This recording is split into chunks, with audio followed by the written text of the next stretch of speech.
యెహోషువ 24వ అధ్యాయం 15వ వాక్యములో యెహోషువ ఒక మాట అన్నాడు, ఒక మంచి తీర్మానం చేశాడు.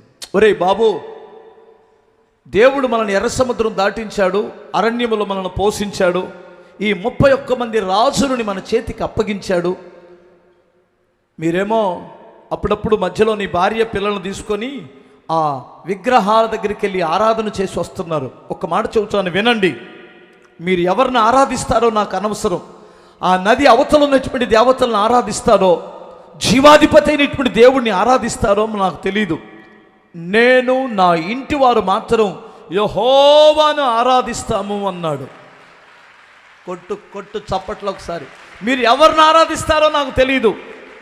ఏం తీర్మానం అండి అయ్యా, ఈ ఆరాధనలో సరదా లేదు, ఈ ఆరాధనలో మరి మంచి జోష్తో ఎగిరి డ్యాన్సులు వేసేది లేదు, కేకలు లేవు, మందు లేదు, ఇందు లేదు, పొందు లేదు. ఈ ఆరాధనలో ఒక చేతగానటువంటి వారిగా ఉంటున్నాం, సందడి లేదు. ఏమంటావు? అయితే వెళ్ళండి, మందు ఇందు పొందు అన్నీ ఉండే ఆరాధనలకు వెళ్ళండి. మీరు ఎవరిని ఆరాధన చేసుకుంటారో నాకు అనవసరం.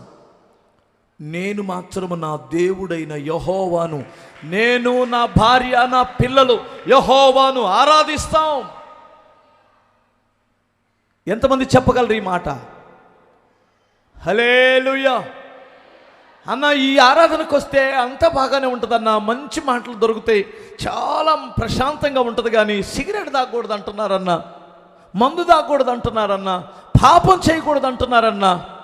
ఏంటన్నా పొద్దుగూకులు ఈ గోల మేము పడలేకపోతున్నాం, మాకు ఇక్కడ సరదా లేదు, సంతోషం లేదు. అయితే వెళ్ళు,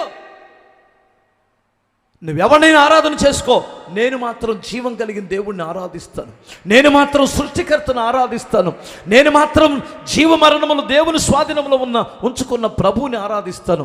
వెంటనే అక్కడ ఒక మంచి తీర్మానం చేశారు ఇశ్రాయేలీయులు. యెహోవాను తప్ప మేము ఒక దేవుణ్ణి ఆరాధించిన యెడల మేము కూడా శాపగ్రస్తులం అయిపోతాం. దయచేసి నీ దేవుణ్ణి మేము ఆరాధిస్తామని ప్రమాణం చేశారట. అది నాన్న స్తోత్రం చెప్పగలరా?